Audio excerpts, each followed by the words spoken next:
Okay, transfer portal hitting Rutgers football pretty hard. We'll go through some of that. NFL draft. We'll go through first round of the NFL draft and what chances Rutgers players may have. Let's get to it.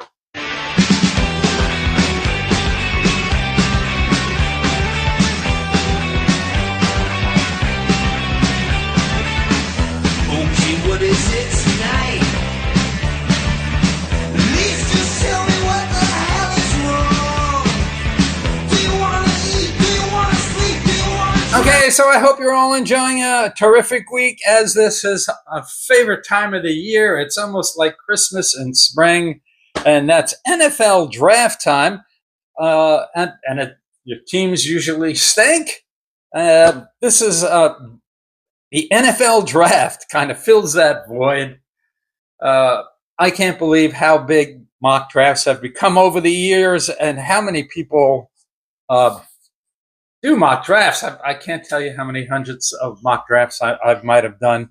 Nonetheless, we'll talk about the potential landing spots or where Rutgers players might get drafted. Originally, I had done a mock draft, but for some reason, uploading it to YouTube didn't like my mock draft because it was a longer video. I was doing a video on transfer portal for Rutgers and a mock draft, and it was a longer video. And after 15, 16 hours, it still wasn't completely uploaded. So I ditched that.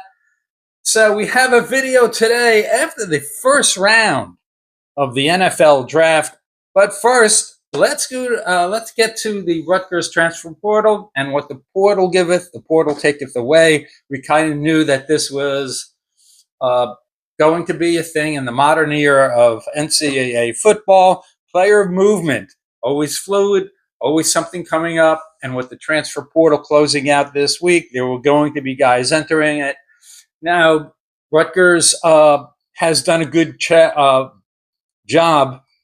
in the past, especially last year, retaining a lot of defensive players, building the culture, and retaining guys. Our retainment rate was really good.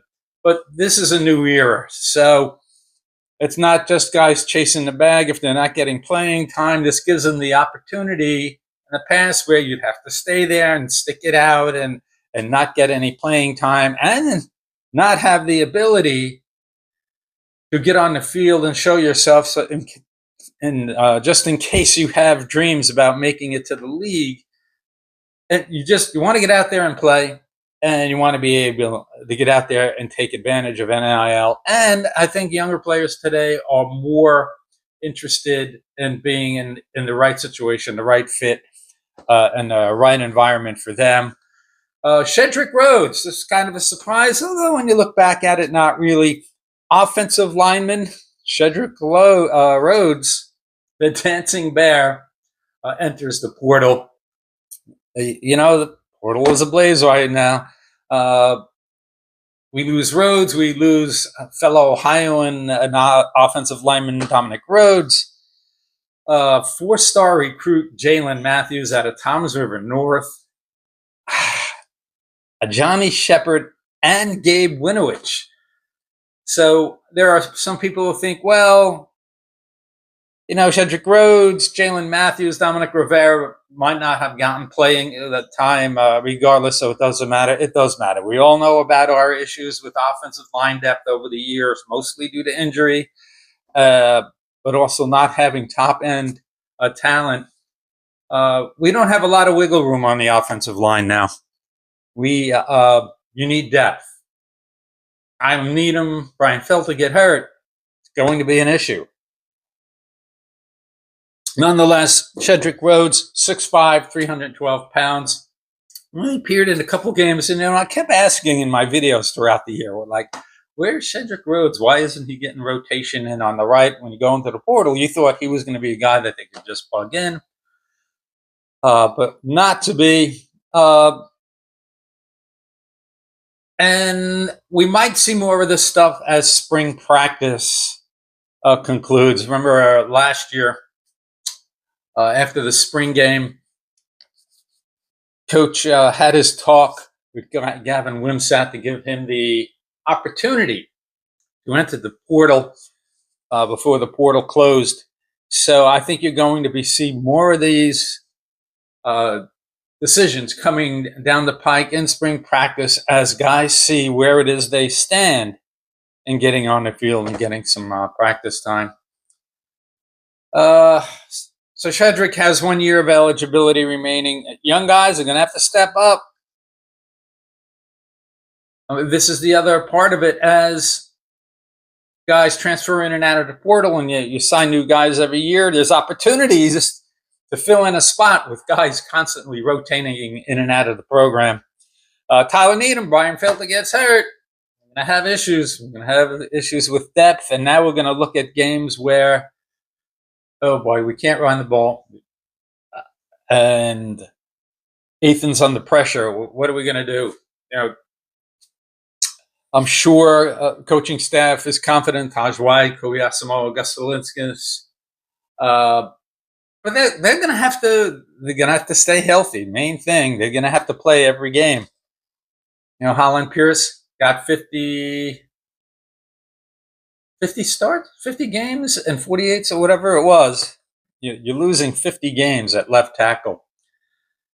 Nick Oliveira, John Stone.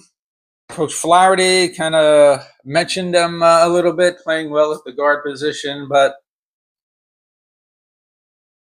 guys that we're not really talking about are going to have to emerge. So we lose some critical offensive line depth, and a Johnny Shepard. Now, a Johnny, I don't love that style of quarterback that's run first and the passing game is secondary.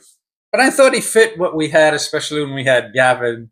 I thought, they had similar kind of games.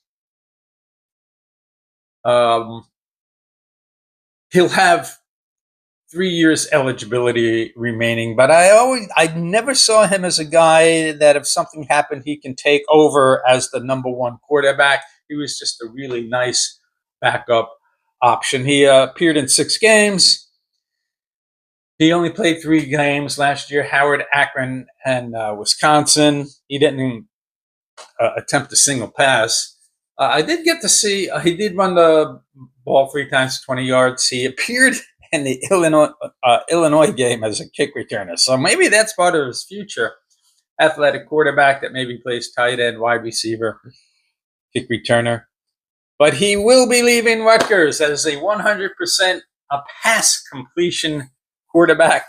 It's 2 for 2 against Wagner. I was at that game. I thought he did a good job. Yes, it's Wagner. Yes, there's backups in on both sides, but he moved the ball down the field, looked comfortable, and that's big to me, how it is you feel and look running the offense, managing the offense, and how you look in the pocket. Depending on whose rating services you listen to, he was a 2 or 3 star quarterback and out of Iona. But I think this is kind of setting the pace going forward that AJ Serace is now going to be the guy that dual threat quarterback. Not to say that Ethan isn't, because Ethan is and doesn't get that credit. But now we have our dual threat guy. AJ Serace, most likely, absolutely, I should say, will be the backup to Ethan. And then Rocco Renone, and then Sean Ashenfelter, apparently, according to Richie from some night report, he's looking pretty good in practice, and he's one of those guys that has the skill set you're looking for to run the kind of offense that you want. Maybe he's not quite polished just yet. If I remember, when under his recruitment, it was either his effective completion rate or maybe his touchdown interception ratio wasn't great, but he had the skill set.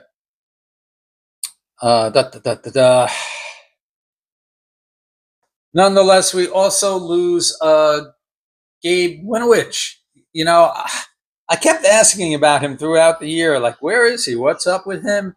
And we have a deep running back room. So it just looked like he wasn't going to get on the field enough. He was a 4-star recruit.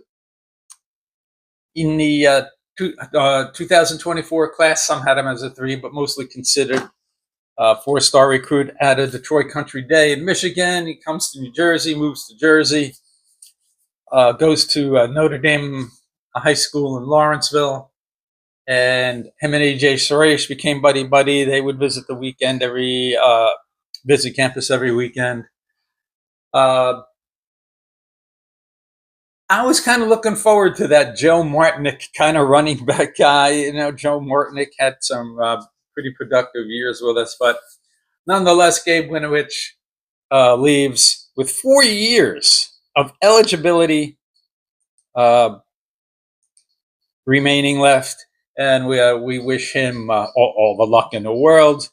You know, when these guys come into the program, you get really excited for them, and you wish them all the best. And when they leave, you just hope that they find their place, and we'll keep an eye on them. On to the NFL draft. You know, as I previously said, I've done 1,000 mocks, and I did a mock draft on video to post, and didn't work out. Mr. YouTube, Mr. Google didn't cooperate, so I'm just going to go through the first round and focusing a lot on Jets and Giants. I've talked about this before, a lot of talk early about Shedeur Sanders to the Giants over the past year.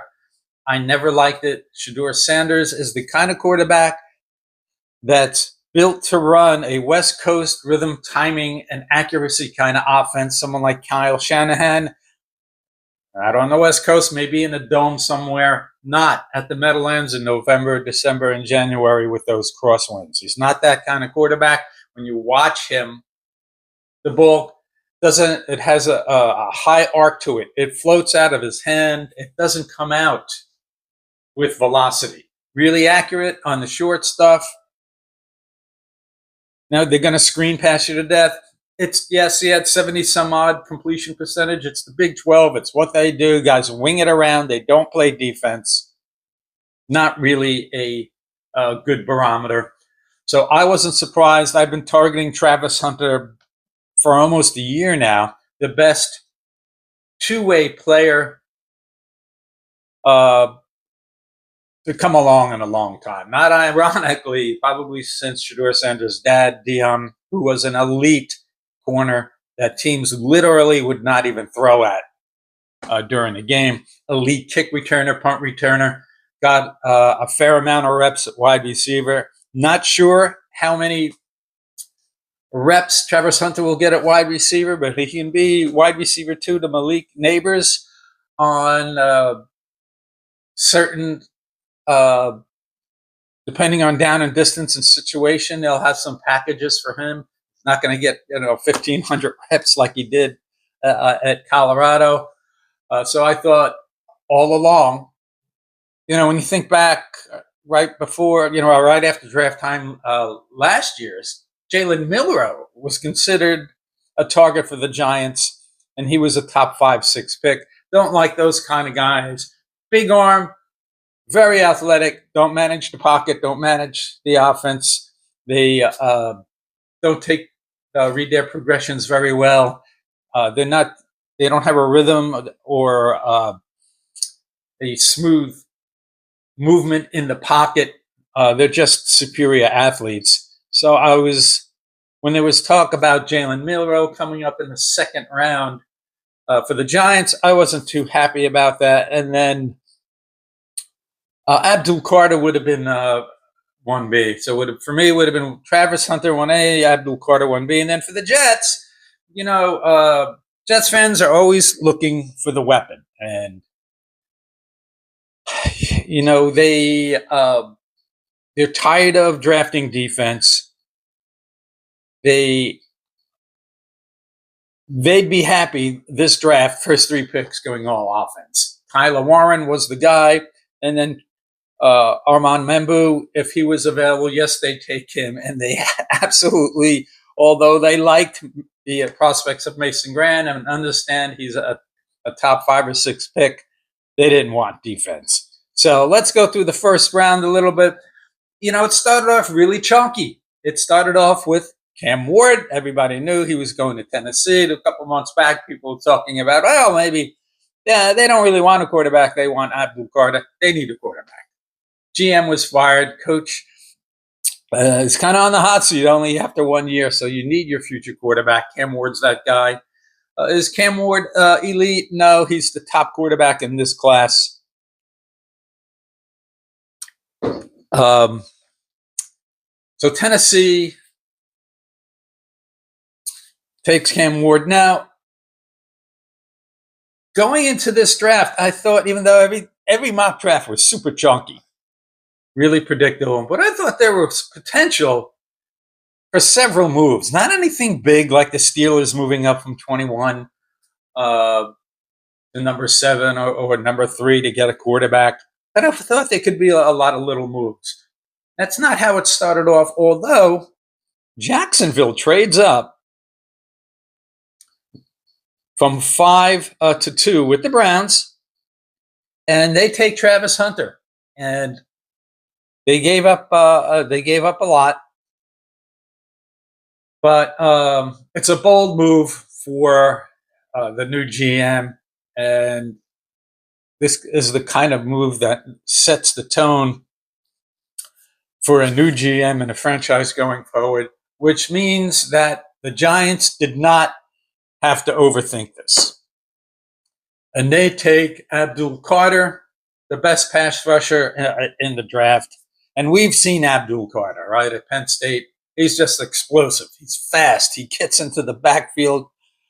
I mean, the ball is barely snapped, and he's back there. And I kind of laughed at guys who think he's like the imperfect prospect. Oh, he winds up on the ground too much for, an elite pass rusher. But I'm looking at him and say that's because he is so fast and putting in effort to dive into the play and attack the play to make a play. He's winding up on the ground. He's played a couple different positions on the inside. Yes, he does have Micah Parsons' upside. Good pick for the Giants. Don't overthink it. Yes, you need a quarterback. Everybody is focused on quarterback, but we have a year or two to play around with Russell Wilson and Jameis Winston, and they're set up very nicely, and we'll get to a reason why for that.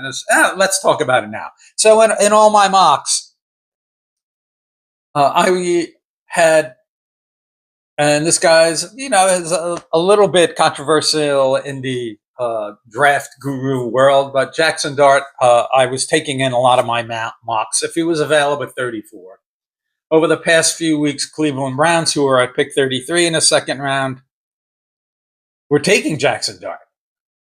So now I'm thinking, all right, what are we going to have to do here? Well, we have to move up.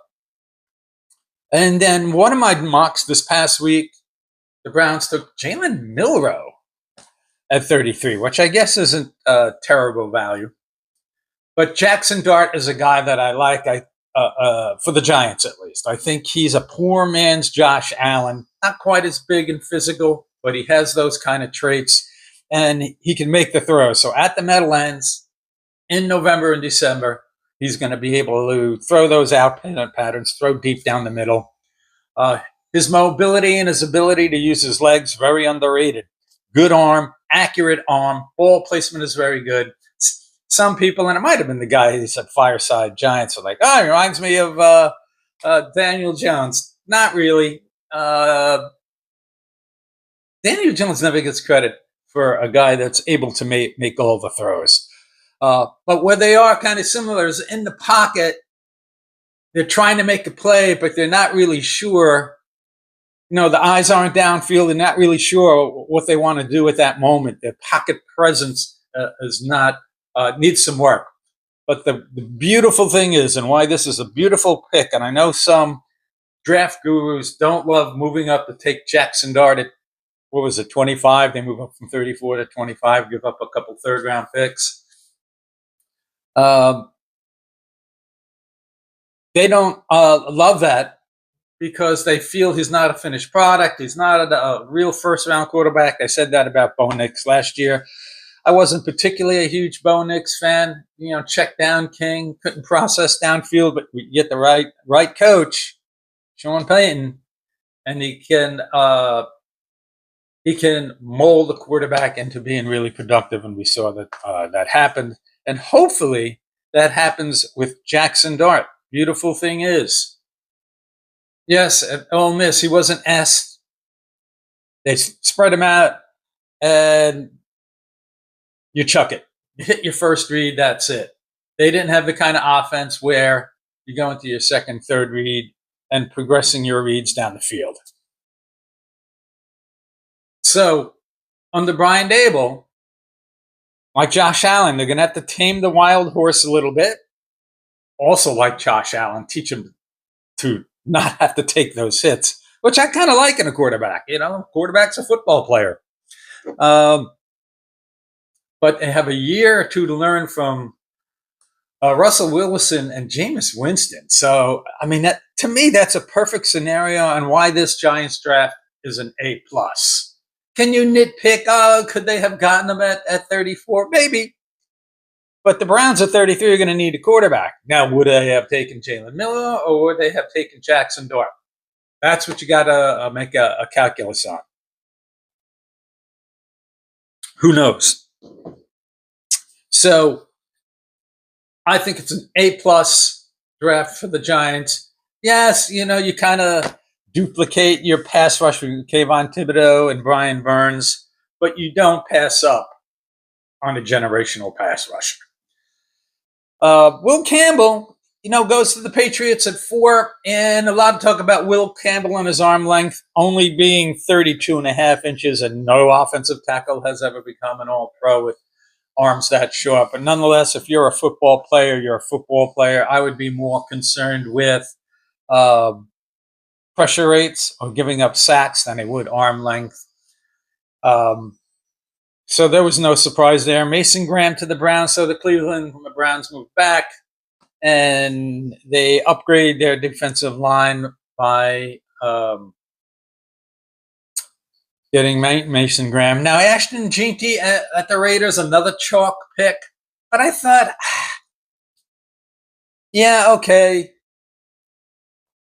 Pete Carroll likes the idea of having his Marshawn Lynch, but he also liked the secondary, and the Raiders do not have a great secondary. So I thought that would be a potential position of need for the Raiders in the sixth. I thought maybe Will Johnson. And that was one of the surprises how far he fell. Now, yes, he was hurt, but he was still considered. He was originally top 5, 6 pick. And last year, I thought, okay, maybe the Giants could look at him. Deontay Banks hasn't really panned out all that well. But then he got hurt, and he was still considered top 10, 11 pick. But, boy, he fell. He might have made it to the second round or the end of the first round.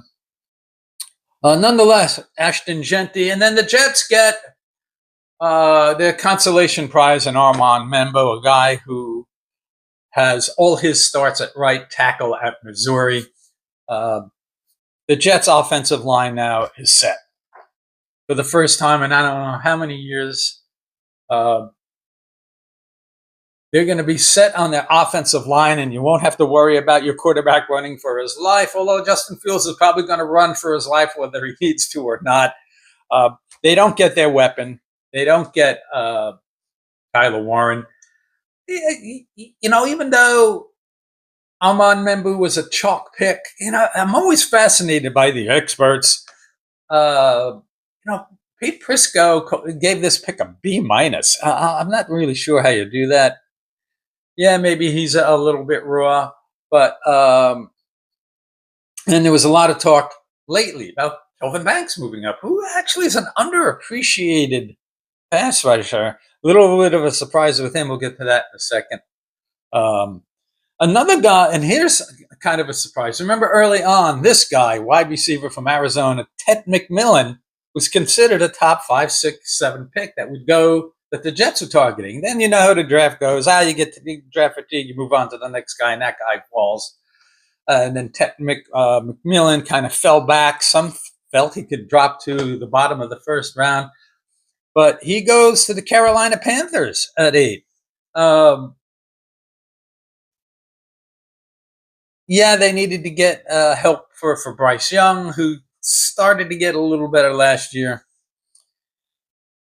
But they have needs on defense, so this was kind of a head scratcher. But they get their big, physical wide receiver, and that was a little bit of surprise. And then the spot where a lot of people, including myself, at least a couple months ago, thought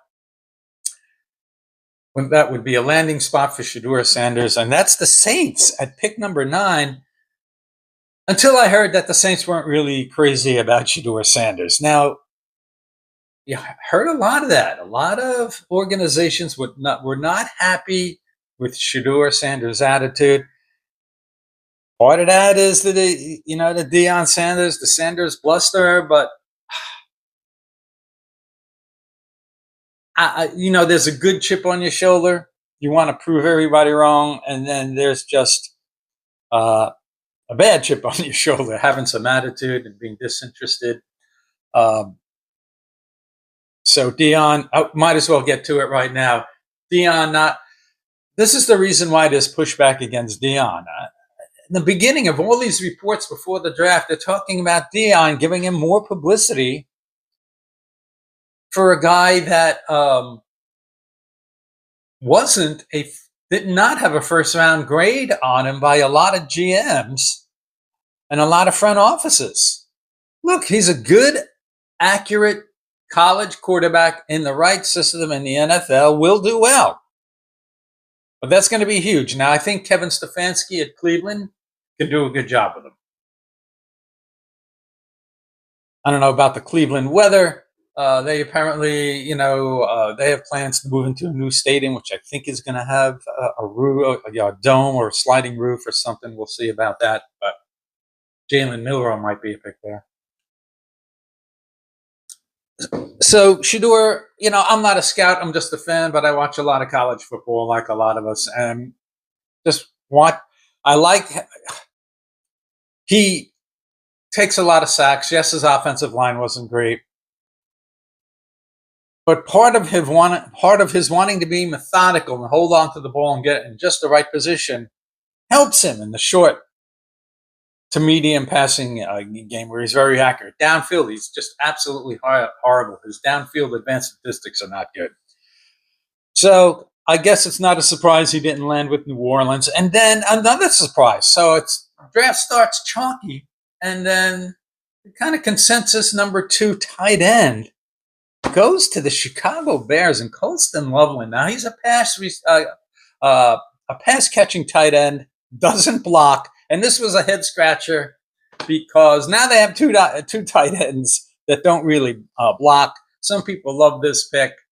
Couple guys had him as the top tight end, but that's based solely on his wide receiver ability. I think if you're going to be a tight end in the NFL still today, you need to play in line and be able to block and be able to catch. And I guess they just didn't love Tyler Warren.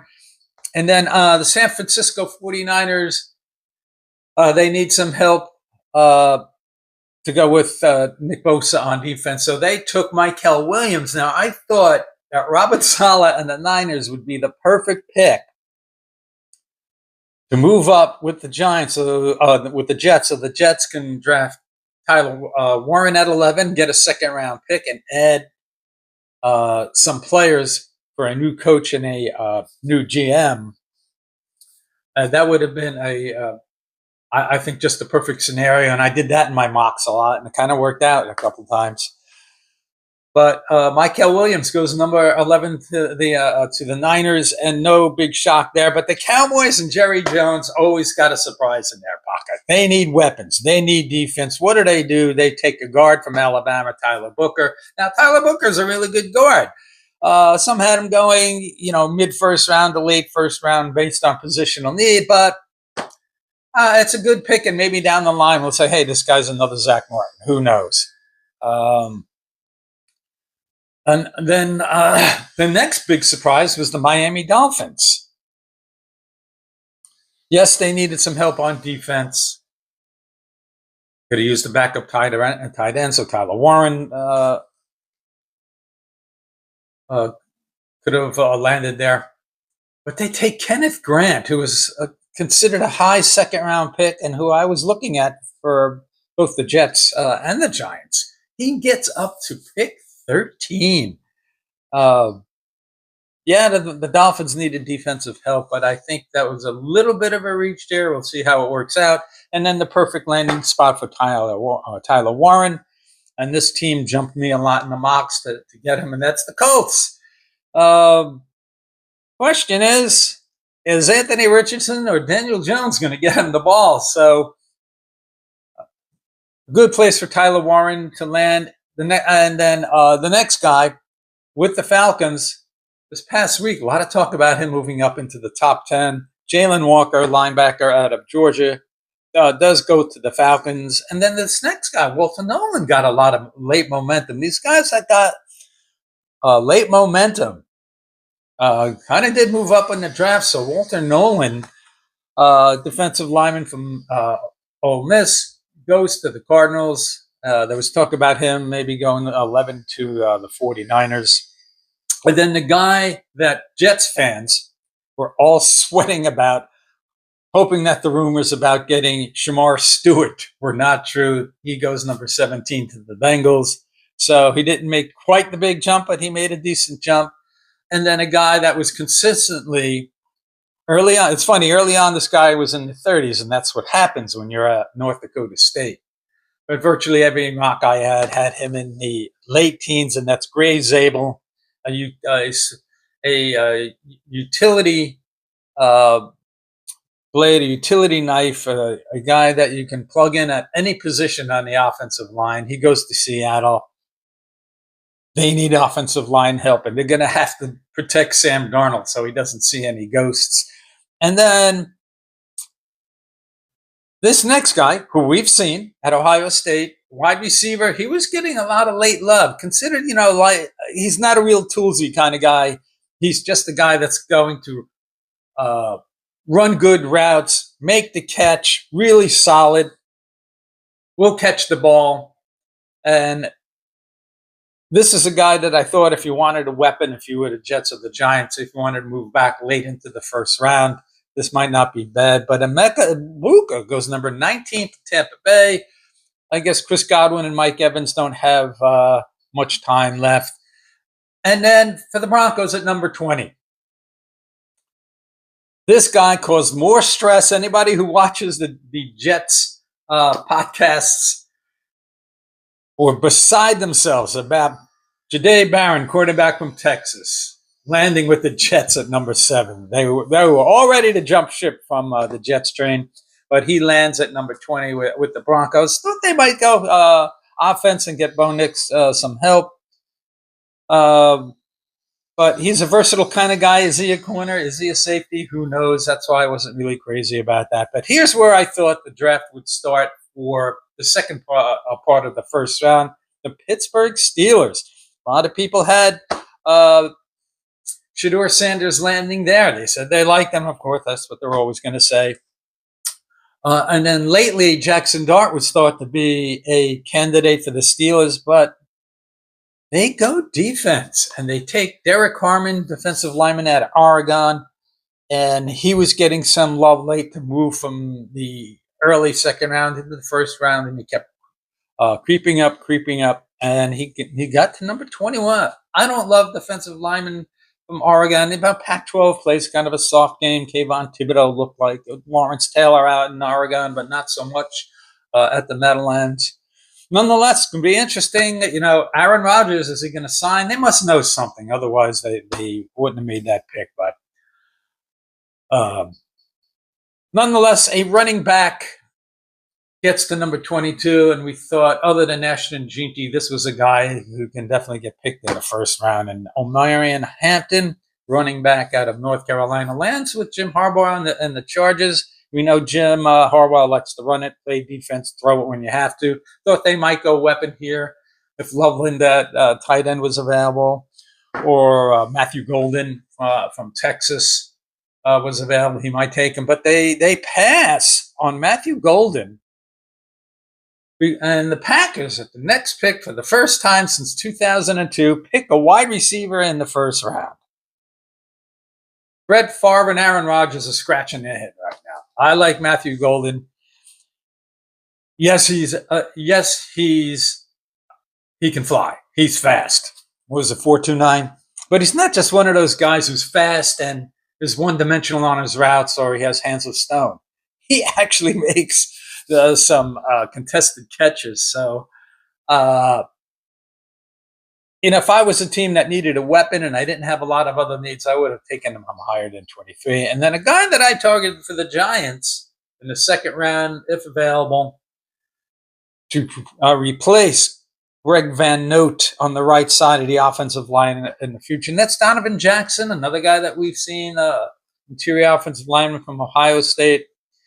And then at 25, the Giants did what they had to do, and they take Jackson Dart, Pete Prisco from CBS Sports, one of those guys that give this a C minus. How do you give this a C minus? Like, are you kidding me? I think he said something along the lines that, well, they got that guy, but, teams do crazy things when they're this is not desperate. This is a well-organized thought process and one that I've been doing for the past couple months. The timeline fits perfectly. Let him sit behind Russell Wilson and Jameis Winston. Learn how to play more reps from under center. A lot of upside here. Josh Allen light potential. And this is not a C minus pick. I could see you not loving Jackson Dart as a legitimate first round grade, but that's ridiculous. And then not many more surprises to finish out the first round. James Pierce, edge from Tennessee, some thought he might crack the top 15. Goes to Atlanta. Malaki Stark, safety from Georgia, lands with the Ravens. Perfect fit for him. Here's a couple guys back-to-back that I was looking at in the second round. Mostly for the Jets, and that's another Ohio State guy. Ohio State and Texas, Penn State had a good draft. Tyleik Williams, defensive lineman at Ohio State. He goes to the Lions. He would have been a great pick for the Jets in the second round, as would this next guy, Josh Connolly, offensive tackle for Oregon. With Morgan Moses leaving, you could have plugged in a second round tackle to fill his spot next to AVT. That would have been a good pick. Bills at number 30. They switched spots. Did they move up? No, that was the Eagles and Chiefs switched spots. Maxwell Hairston, cornerback out of Kentucky. A little bit of a surprise. Yes, the Bills need corner help. Number 30. I'm not an analyst. I don't know. And then a guy that a lot of guy falls to the Eagles for a guy that a lot of people thought might crack the top 15 because he's just an athletic guy that's a football player they can help right away, and that's Jihad Campbell, linebacker out of Alabama, to the Eagles for you South Jersey people. And then Kansas City does what Kansas City does. They flipped picks with the Eagles, and they take a guy that if he wasn't injured would be the best offensive tackle in the draft, and that's Josh Simmons from Ohio State. They need offensive line help. It seems that the Chiefs every year, they'll just pick a really good guy at a particular position and plug him in, and that should be the cherry on the cake. Maybe the Josh Simmons is that for Patrick Mahomes and the Chiefs. They weren't great last year. They won a lot of close games. The offensive wasn't great. Mahomes didn't play great statistically. Was it actually him and Rodgers? Aaron Rodgers had about the same QBR last year. Nonetheless, the Chiefs land offensive tackle out of Ohio State, Josh Simmons, many considered the best tackle in the draft if he wasn't hurt. That's it. Tonight starts. I'll be glued again at 7 o'clock to the NFL draft. We're going to I don't think we're going to see Kyle or Holland Pierce tonight. Although Holland Pierce, was one of those weird guys when it comes to the draft. Like we all know how the draft works. Guys fall under the radar. Maybe they're not with big time programs, and you don't know who they are. Then you discover them and you push them way up. Holland Pierce was one of those guys. He was considered to be around a sixth round pick, and in my mocks, he was moving up into the third round, like in the 70s, 80s, maybe around 90. Then over the past couple of weeks, he slid back again. And now I see him mocked in the sixth and seventh round. And I think if you're a team in the sixth or seventh round that needs offensive line help and or depth, he's going to be one of the great values of the draft. We know how Rutgers guys operate, lunch pail guys. They're going to put in the work, and you're going to plug them in, and they're going to be there for several years to come. So Holland Pierce, although I felt comfortable with him in the third or fourth round for a lot of mock draft season, I don't feel it. I don't think it's going to happen.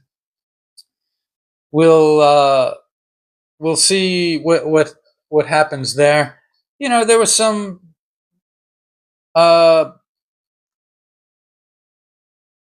there's talk. I don't know. I just feel he's a Ravens kind of pick. I don't know why I feel that. I just do. And Robert Longerbeam now seems to be maybe a very late pick in the draft. We're probably going to have a handful of UDFAs, and I think we have 15, 16 guys in the NFL, 15 or 16 that are looking to get drafted this year. I think it's a positive thing, even if we don't get first and second round guys, to get a volume of guys moving through the pipeline into the NFL, even if it's late round picks and UDFAs. If we can get a volume of guys into the NFL that we can pitch to recruits. Hey, look, you were overlooked by some universities, some programs, but if you come here and you're that overlooked 3-star guy, underappreciated 4-star guy, we'll get you into the NFL draft. So even if there's a bunch of UDFAs, I think this can be a potentially fruitful season for Rutgers football. Robert Longerbeam, I know the Bills were looking at him hard. He might be another guy that the Ravens look at. Athletically, he performed very well at the combine. Really good RAS score.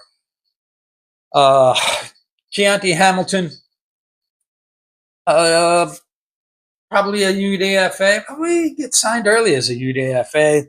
Football coach. Those, Jim Harbaugh loves those guys that can wrestle and play football. So you never know with that.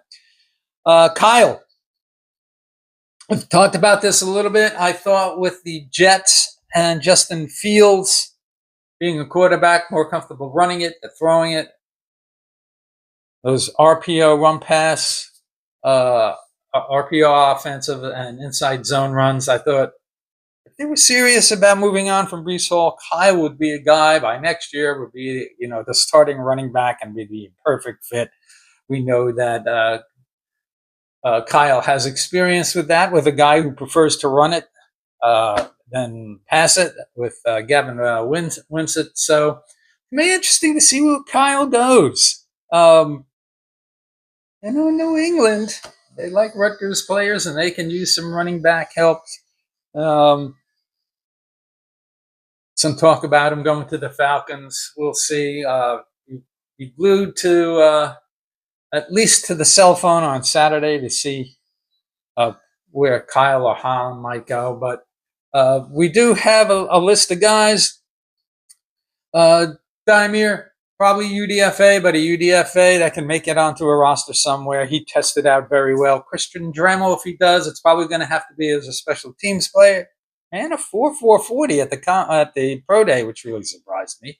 But he can be a kick returner, a reliable hands guy that can return kicks and punts, and those guys are always sought after in the NFL. Naseem Brantley, I feel kind of bad for him after his transfer issues.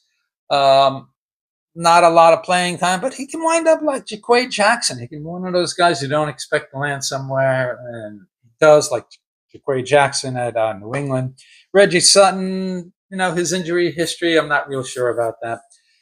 Aaron Lewis, who we all had high expectations for, and Tyreem, whose injury history has hurt his prospects. Really rooting up for those guys to catch on to a roster somewhere, and maybe someday we'll see him back in the program. Jameer Wright Collins, Rogers, I think, has a shot to sign as a UFA.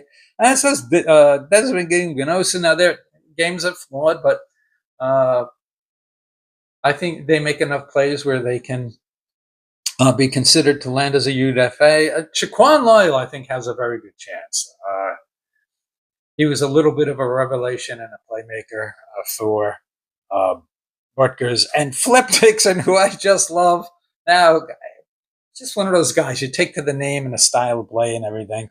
We'll see about him. Joe Lasardi, Austin Riggs. So good luck to Rutgers aspirants to the NFL, to the league. Hopefully you land somewhere. We'll keep you posted on that. Everybody enjoy your weekend. Watch some more of the NFL draft. Anything comes up, Rutgers, we'll be back at you. And have a great weekend, and we'll see you the next time.